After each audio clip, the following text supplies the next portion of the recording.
Hello, welcome to Following on India. It's myself, Jon Norman, Jarrod Kimber, discussing everything to do with Indian cricket, but also we're going to be talking a bit about New Zealand. We're going to be joined on the show by Ajaz Patel, one of only 3 men to take all 10 wickets in an innings, and he did it in India. So a perfect guest to have on the show. Jarrod, the squad was announced for the India. This is going to be a full New Zealand preview. The squad was announced. No Shami. I mean, does that indicate that he's not going to be going to Australia? Can he go to Australia? How big of a loss is it going to be? You can imagine them getting past New Zealand, okay, but not to have Mohammed Shami would be massive.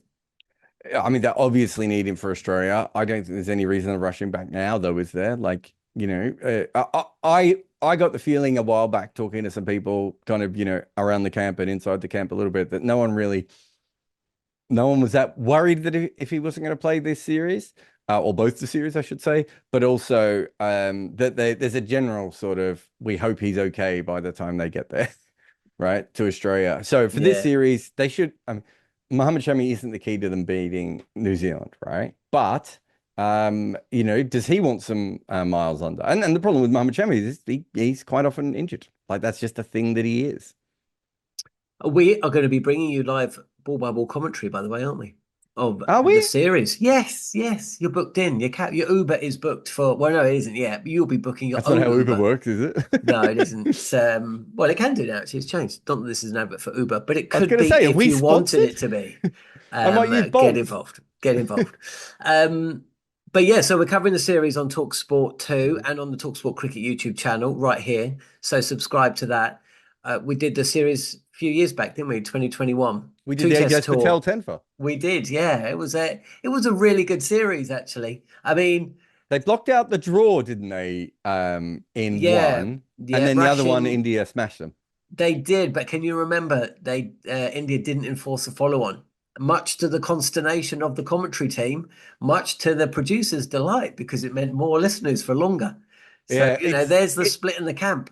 I always say this, that like if you listen to commentators moaning about follow-ons, it's generally because they're like, we could have had more time off. Oh, Um, absolutely. I but mean, also, the amount of my players that we've yeah, seen moaning in the corridors because the team hasn't enforced a follow-on or they're just batting too slowly. And the main reason is they've got a round of golf booked, right? yeah, but I think in that particular case, it was also that we were all getting up at 3 a.m. or whatever it Yeah. was, You and guys were. I was in New Zealand. yeah, and also India weren't going hard, and that's not the India now. Like, imagine if they did the same thing now, they'd be like, let's try and score 400 in 50 overs and see how we go. Like, I think things have changed a little bit now, and so it'd be interesting to see. But look, they're a much better side. I thought New Zealand were a better side when they came over last time than they are now. Sim Southee still bowled quite well at that point. Kyle Jamieson was around. I don't think either of them took a lot of wickets, but I actually thought they both bowled well in that series. And then you have Rachin Ravindra is a better player now, but we don't know if Kane Williamson's going to play. Like, it should be harder for New Zealand now than it was last time. Yeah, for sure. He actually missed one of the tests last time as well. I think that's why Rachin came in for that second test match. But I've been doing a little bit of prep. I've got something for you, by the way. Oh, I'll mention it when we're on commentary. But I was going to message you last night, and I thought, no, I'll save it for Wednesday when we might have quite a lot to talk about. The weather forecast doesn't look brilliant actually, but yeah, Tom Blundell and Devon Conway, both of those are coming into the series actually scratching around. Tom Latham's average when captaining is not great. If you take out 240 against Bangladesh, he hasn't gone past 50. No Kane Williamson. So yeah, but Mark Chapman, the evergreen Mark Chapman's been drafted in. I always mention Mark Chapman and you always get a bit defensive. He's 31. How is Mark Chapman 31? he's got a baby face. Let's be honest. He does actually have a baby face. Yeah, look, it's incredible. I'm trying to think of the first time I met him, I reckon would have been 2016 when he was a young Hong Kong player. Yeah. And he hasn't. Look, him and Glenn Phillips, for the talent that both of them have, haven't fulfilled it, right? Yeah, like we haven't seen. Glenn Phillips could be a transformative player, right, in Test cricket and in all forms of cricket for New Zealand. and we've seen him bowl well occasionally at the moment. We haven't seen as much as of the rest of it as we would like. Some decent form recently. Mark Chapman has been the heir apparent to be a backup player. Well, can be a heir apparent to be a backup, but do you know what I mean? He's like the constant guy just outside of all the teams. At a certain point, he's gonna have to, live up to the talent that he clearly has, and it hasn't worked for either of them at the moment. And Tom Blundell's interesting because he had a big couple of years in Test cricket, maybe about a year and a half, and he's dropped off. The exact same thing has happened to Daryl Mitchell. And both of them came in during the wobble ball era. They both had their own particular styles that worked for a little bit, and now teams have worked them out. So look, there's some interesting questions. And Devon Conway, maybe he'd be the poster boy for that. I thought the original hype over Devon Conway was a little bit too high. I think what he was is, this is going to get really boring and technical, but essentially what he does is he plays slightly outside the line all the time, which means he never nicks off. And so teams eventually went, okay, but he does get inside edges. Yeah. So we're just going to try and bring the ball back into him. Whereas with a normal left-hander, we bring it away from him. And I think that's what he's dealing with. He's still talented enough to come over that. But, there's a few left-handers in this side. Ashwin still exists. Like, it's going to be tough for New Zealand. Like, ooh, if they make, 300 in each test, I'd take that as a win. And the other thing we don't know is Indian wickets, right? When New Zealand played last time, the wickets weren't as brutal as they were for some of the other teams. I tell you what, if we had the money and the rights for the Mission Impossible soundtrack, it would be playing right now. Because we did catch up with a Kiwi. He spoke brilliantly well, as they always seem to. So let's just watch that. It's Ajaz Patel. He actually hadn't gone back. So most of the squad headed back to New Zealand after the Sri Lanka series, and then have just made their way back to India. But Ajaz Patel was born in India. He's got family in Mumbai. So he's actually been in and around the area for the last couple of weeks. But here he is, Ajaz Patel, chatting with myself and Jarrod. Well, thanks for joining us on the show, Ajaz. Considering the task that awaits you, I mean, I imagine there are rugby teams that would have felt more confident playing the All Blacks at Eden Park than a cricket team rocking up in India to play, the team. What at the end of this 3 tests would you say, apart from a 3-0 win for the Black Caps, what would success look like, do you think? I think the biggest thing over here is competing, and we know how good that Indian setup is when it comes to playing at home, and how balanced they are from both a batting and a bowling aspect. I guess they've got something for all conditions to a certain degree. The modern Indian cricket team can play on a green seamer, but do just as well on an absolute turner. So I guess the challenge for us is looking at what presents to us based off of, I guess, the wickets, and then I guess challenging them on that, being better than them in those departments. And I think if we can walk away from the series going, you know what, we were actually better than them in all or most of those facets, and I think as a team we can kind of be very happy with it. International touring sides traditionally don't do very well in India, so it would be nice to kind of, do the opposite of that. And at the same time, I guess a lot of the times you can think negatively as soon as you kind of arrive, and it's about kind of putting that out of your mind and really just going out there and playing your best cricket. And I think if you look too far ahead, then you kind of get caught up in all of it. But if you play to whatever's in front of you, you've got the best chance, I guess, to try and succeed. It's been an interesting time because obviously you were supposed to play the test in India against Afghanistan, which obviously never happened. But you've played some other tests in Asia, so you've actually got this incredible long Asian run of matches. It's very different though, and I know New Zealand cricket plan quite a lot. But how do you plan for a team that has no real holes on paper? Like, I mean, I've been doing this thing recently of trying to work out like which teams through history would actually tour India at the moment and be successful. There aren't that many that would have it. How do you plan for that sort of thing? It's a little bit like going to the West Indies or Australia in their peaks, and it's not obvious, is it? No, it certainly isn't. But at the same time, it's a sport, right? Like, and everyone has their day, and everyone has good days and bad days, and I think what we tend to forget sometimes is they're still humans at the other end as well. They're not. I mean, yes, they're phenomenal cricketers, but they're not machines, and they can't all just turn up and play. As good as their stats say every single day. So it's really making sure you capitalise in those moments, especially within Test cricket, because those small moments can shift and change a game. And so for us, it's I guess understanding when we're in those moments and making the most of them, because they can really shift a game one way or the other. Because if you step up to the challenge, then you can really take it, with both hands. But at the same time, if you kind of falter in those moments, then they can really capitalise. And that's something that India are very good at. And those moments, they don't really tend to give them away to you too easy. So I guess for me personally, as a bowler, it's just making sure that I present the best that I can while I'm out in the middle. And I guess adapt to the challenges that we face, because we know that there are going to be challenges. There's no doubt about that, and it's just kind of seeing, how we face them and how we adapt to them. We've done a lot of, I guess, like you say, preparation for the subcontinent. We've been fortunate to train in facilities that have been turning a lot and all of that kind of stuff. So it's really about just trying to put that all out in the middle. And sometimes that's easier said than done, because it's more of a mental battle sometimes as well. What about you? If we look at how you go about things, because a lot of the other Black Caps players, even if they're not playing Test cricket, they'll be playing a lot of other cricket elsewhere in the world, different formats. Um, but you have at the start. I mean, the season hasn't even got underway in New Zealand, the domestic season. So there was quite a gap, wasn't there, between your last first class cricket essentially and that abandoned test match followed by the first test against Sri Lanka. And I was watching some of that and I was thinking, and we actually spoke about it between the test matches, surely you, as you just getting back bowling, from innings to innings is you'd see Yeah, progression.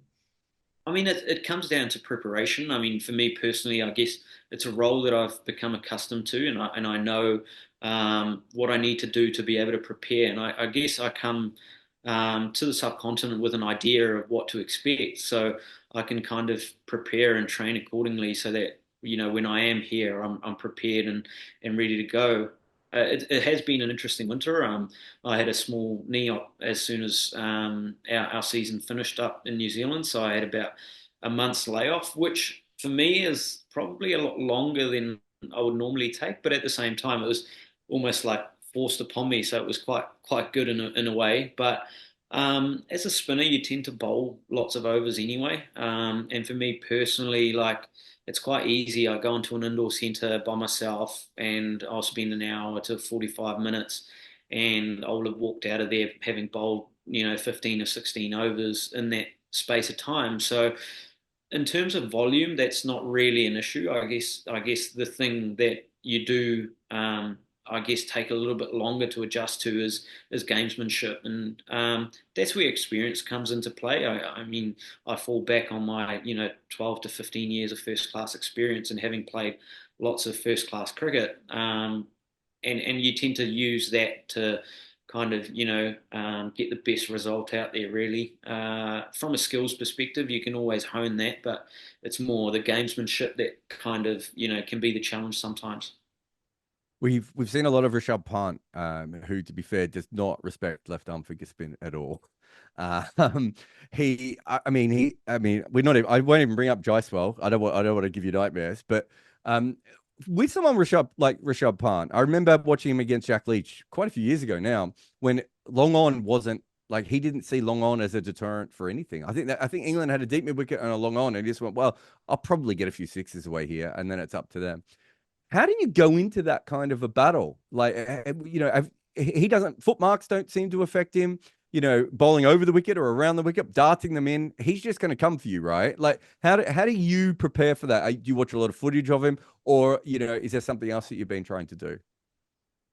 Yeah, I guess we do know a lot about players in this modern era. You get to see a lot of footage and how they operate and where their scoring zones are, I guess. But Players of that nature are pretty exciting to bowl to as well. They offer a different kind of challenge. But at the same time, they also offer opportunities because I guess their mindset is so positive and such an attacking frame that, if you can get your bowling right, that it also presents opportunities for you where, someone who I say would play the long innings, for example, some of those guys that we bowled to in Sri Lanka, they kind of knuckled down and played the long innings. So you're kind of like waiting to create an opportunity where with someone, who's quite exciting like Rishabh is, I guess, that the opportunity is going to present itself at some point. It's just a matter of how and making sure you're best set up to make the most of those opportunities. And that comes down to field sets and bowling and mindsets as well, and being comfortable with going for a 6 or 2 to get that wicket. And it's the old, I guess, an old spinner's trick where you kind of give a few to get one. So yeah, it's kind of a bit of a cat and mouse game, especially with players so dynamic. So it is an exciting challenge. We know how capable he is, and he's really come back with some tenacity and ferociousness about his batting, especially since his layoff. So yeah, it's going to be exciting. It's going to be good fun, and I guess that's the challenge, and that's what you look forward to, really. The New Zealand team over the last, well, 10 years, really, maybe a little bit longer, has been just been a concerted and consistent amount of success. It's been quite a stable team. Obviously, there's been a couple of pillars in that side. Kane Williamson's been playing since, 2010. And even when Brendan McCullum stepped aside, it seemed like a seamless transition. But earlier this year, Tim Southey and Kane, they registered their 100th Test match against Australia at Christchurch.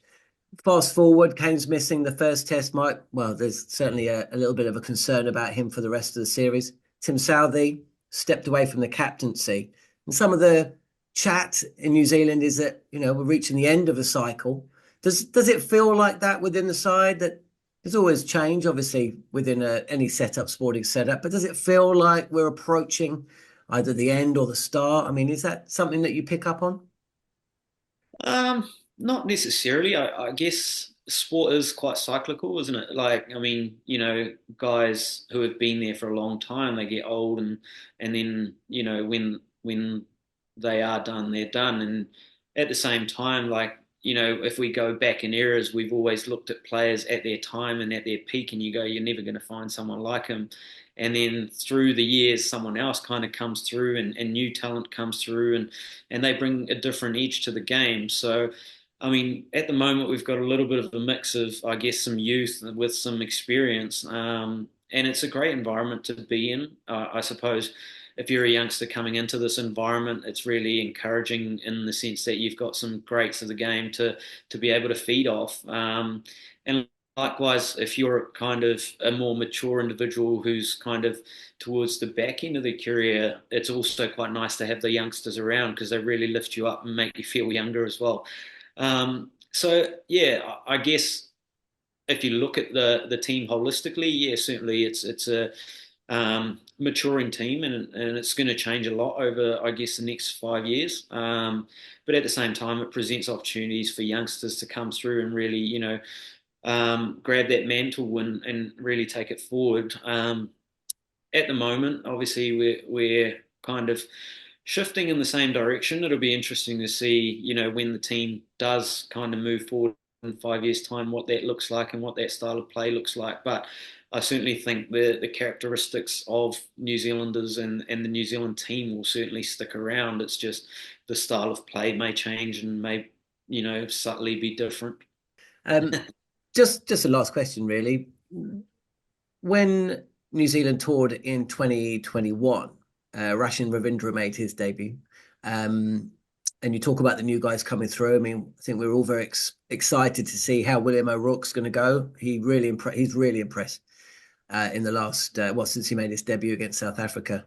But, when you look back at the last couple of years and you see how Rachin has progressed, there must be some pride in there as well. I mean, looking to the future, it seems like it's him, isn't it? I mean, he's top scorer in the last 2 series, scored 240 against South Africa.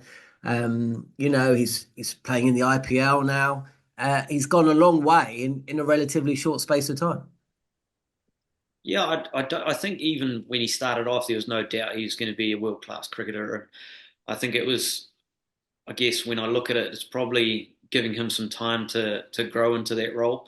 In the last couple of years, it's probably allowed him to do that rather than kind of, put him into the deep end real young. But obviously, from a management perspective, I have no idea what that looked like. But certainly, when you see what he's been able to do in the last 12 months, it's been phenomenal. And you look at someone like that and you go, wow, like he's someone that you can kind of rely on to kind of carry those others who are going to come through behind him.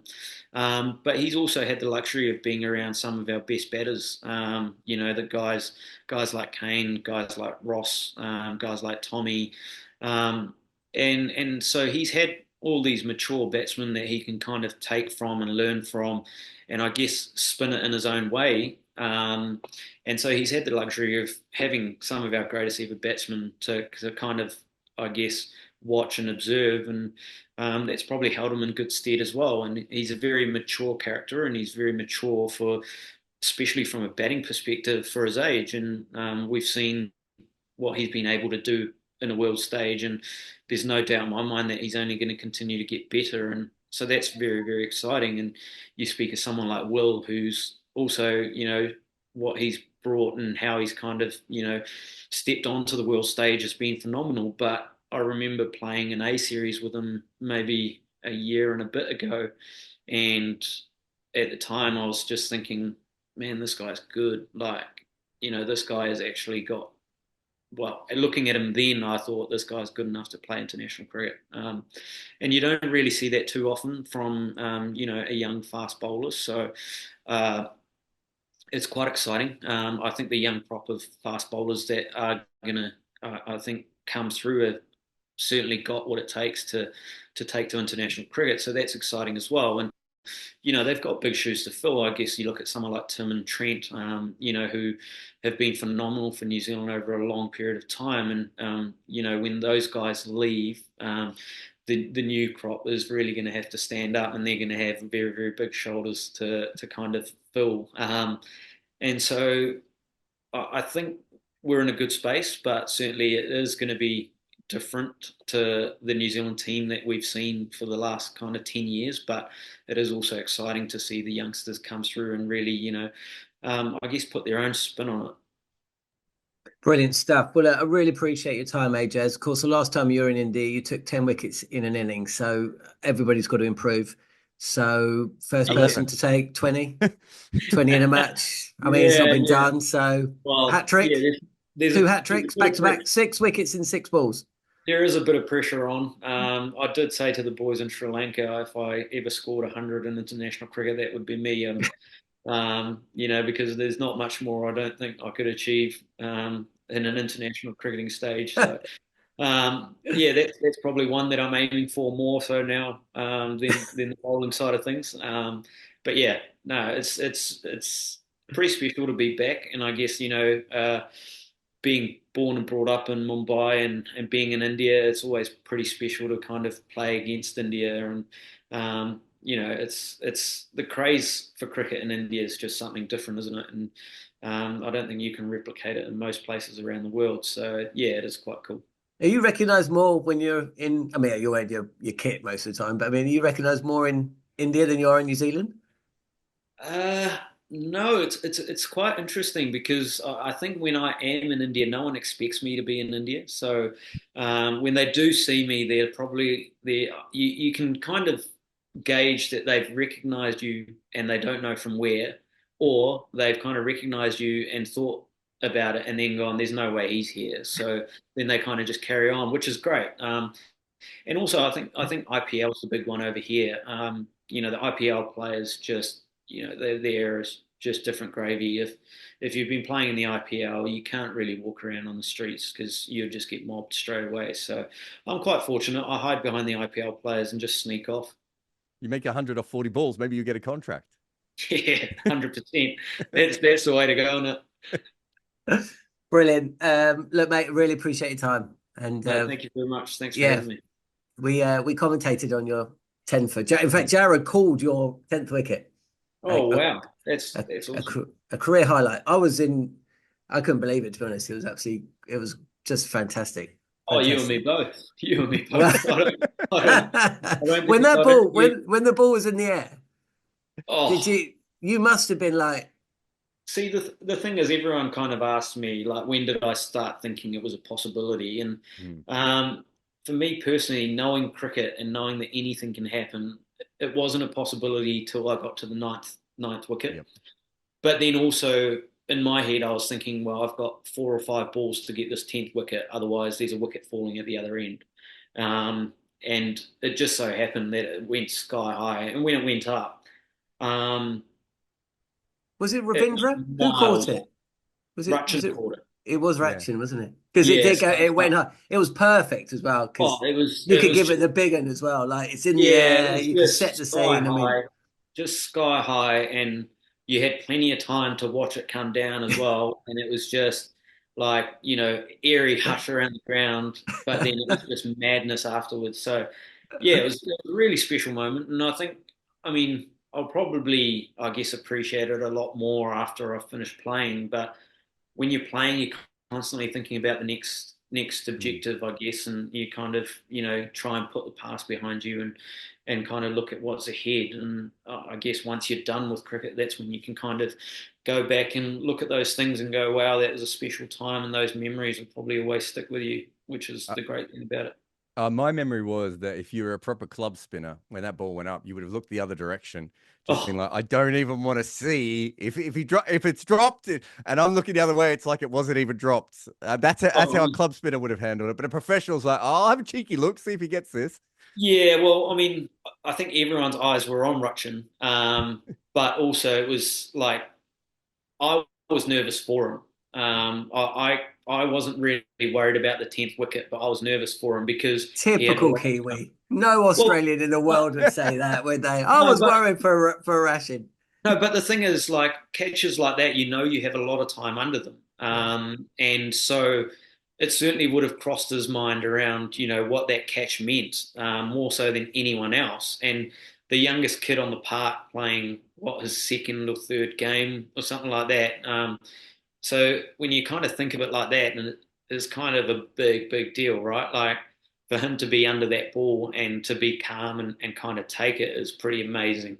Because I know I was certainly would not want it coming my way, and I was the one bowling it. brilliant stuff. Well, let's hope we call that one again, eh? No, Let's get Or another one. something similar. yeah, Uh, I appreciate that. AJ, thanks, mate. Really appreciate your time. I know I said 5 or 6 minutes. That's more like 20 minutes. So, Yeah, sorry, I talk a lot, so no, you don't um, need to apologise to us. It's all right. We'll That's get you not a how. job in Again, Kiwi. I mean, no Yeah, one. we'll get It's you a job in podcasting. Don't worry, you'll be yeah, fine. yeah. I Brilliant appreciate stuff. that. Thank you very much. So big thanks to Ajaz Patel for chatting to us. It was brilliant, wasn't it? You know, I mean, I suppose in some ways he'll probably. Who was the name of the? Was it William Somerville who was bowling at the other end? Yes, Will Somerville. Yeah. And that's one of the reasons Will Somerville never played for New Zealand again. And, he was really, I actually did an interview with him a couple of years before this. He had a really interesting career. And, Mm. it looked like he kind of went back and forth from Australia to New Zealand. He looked like he was out of the game. Then he kind of came back via the Big Bash and then he ends up playing for New Zealand. And, he's just one of a few names that you could throw out there. Spinners who've played for New Zealand. Mark Craig, um, Tim Martin. Was it Tim Martin? There was no Bruce Martin. Bruce. I was gonna say who's Tim Martin, but Bruce Bruce, Martin. I do remember a Bruce Bruce Martin name there. Martin, Will Somerville now. But he never looked like getting a wicket, did he, in that test? No. At the other end, it just allowed this situation to play out. Look, Ajaz Patel is probably maybe not quite at the level of Jack Leach on Asian wickets, but within that ballpark. And both of them, I think Jack Leach has become a much better player outside of Asia, whereas Ajaz Patel isn't allowed to bowl outside of Asia. So we don't know. But But realistically, you get them in those situations and they're very hard to handle bowlers. Like they put the ball in the right area. They're very consistent. They both know what they're doing, very professional, good revs on the ball and everything else. Ajaz Patel bowled really well in that series. It's just, it's not quite the Jason Frazier 12 wickets for 4,000 runs. But it had an element of that, right? Of like, I think if you go to Asia and you rip the ball and you can put it in the right area, you can have a lot of success. And that sounds very obvious, but not all spinners do go over there, and not all spinners rip the ball, right? And I think those sorts of things are, really help. And I think Ajaz Patel is just a very good professional cricketer, and it comes through in the interview, right? Of the way he thinks about the game and everything. He's a professional, and the easy thing would be if that was a South African spinner, whether they would say it on camera or not. But if that was a South African spinner, they'd be like, you don't understand how hard it is here being a South African spinner. And they would. And I know that because most of them have told me that. New Zealand spinners are just like, this is what it is. And this is how I'm going to be used. And hopefully I'll be of use when they need me. One of the other stories to come out of the India Test squad announcement was that Jasprit Bumrah is going to be vice captain. Now, we're not expecting him to play all 3 Test matches. But the reason he's vice captain is because Rohit Sharma, it looks like he's going to miss the first Border Gavaskar test. So Bumrah will probably captain there. Bumrah versus Cummins. Yeah, it's true. I'd not even thought of it along those lines. So Sharma's going to miss that first test match. So who comes in at the top of the order for him? Or does Gill just bump up one and someone come in lower in at 3? I suppose it just depends on how they want to do it, because Shubman Gill does probably want to open. Yeah. So he might just ask for it. But they've got quite a few other players. Like I'm trying to think of who's been playing in their A sides recently, but people like Devdutt Padikkal. There's a lot of that sort of level of player who would be playing international cricket for other sides who could come in and open. I'm trying to think if there's another obvious opener. I mean, Prithvi Shaw probably won't come back. No, probably not. But I would love to see Sarfraz playing in Australia. That would just be just for the Australian cricket commentators. You know how they'd tackle him. He would become a personality. Yeah, but also he is a personality, to be fair. He is a personality. It would be brilliant. Okay, this series, I don't know how we do this, but I really hope that the production teams in the TV just focus on Sarfraz Khan and Glenn Phillips in the field and when they're at the non-strikers end. Because I promise you, if you just did, so I don't know if they do this in football, but I know they do this in basketball. They will just mic up a player randomly, but they don't talk to them. They just let the player be themselves, and then they do like a supercut of like 7 minutes. And sometimes it'd be really dull. It'd be like, where are we going later? Oh, nice shoes or whatever. And it's really, really dull. And then you put it on the right player. Sarfraz Khan and Glenn Phillips are the right players. I promise you, it would be absolutely. Imagine recording a whole day's worth of Glenn Phillips on his own. And Sarfraz Khan might be the most entertaining non-striker in world cricket, right? He is just. I was about to swear. He is very, very entertaining at the non-strikers end. And he's one of those guys, a bit like Bairstow. He has to talk to the batter the whole time. And a bit like Bairstow, the batter doesn't want to hear from Sarfraz Khan. They're not interested in Sarfraz Khan, but it doesn't matter to him. He doesn't read that part of it. He's just like, I have information to tell you. I'm going to tell it to you in the most excited way possible, right? So that would be my ask. Those two are, I promise, two of the most entertaining cricketers out there, but not always when they're doing their jobs. Quite often when they're not doing their jobs. Ajaz Patel's been named not Ajaz Patel, Axar Patel's been named in the India squad as well. No real surprise. He actually had a bit of a tough time. He was dropped against England. He, of course, burst onto the scene, didn't he, in 2021, was irresistible. Yeah. But actually he was targeted a little bit in that first test, and then I don't think we saw him again. So, I mean, I can imagine India going in with 3 spinners, but I haven't, depending on the pitch. He also took a bag of wickets against New Zealand when New Zealand were last there. But it's an interesting time for him as well, isn't it? Especially with Border Gavaskar coming up. Yeah, I think Kuldeep has completely jumped him, right? And Kuldeep probably makes more sense in this side if they want a 3rd spinner, because then they have 3. They have a wrist spinner and they have 2 finger spinners who can both bat in other directions. But Akshar Patel might be more useful. Well, I shouldn't say more useful. He might be more suited to Australian pitches than Jadeja is, because he is a little bit taller. It's really interesting. We just talked about before about Conway, about Daryl Mitchell, about Blundell. You could put in Ajaz Patel, Scott Boland. There's a lot of guys who came in with incredible numbers and they played a slightly different styles or, had different methods to them. And then teams went, oh, okay, this is what they do. And so I don't know where we are with Akshar at the moment. I think over the last, was it his 6 test matches, he's averaging somewhere around 45, 50 or something, something really, really high. And before that, he was averaging like -7. So, there's a little bit of regression there. I would think, though, if I was India, I would like him to play a test, right? So let's assume that India win this series or up in this series early on. I would like Akshar to play a test just in case you need him in Australia, right? Just make sure he's played a test and then he feels comfortable. The interesting thing about him is I think his batting is probably like when he first came in, his batting was handy. Yeah. And I think if you watch him over the last couple of years, his batting's just got like a lot better.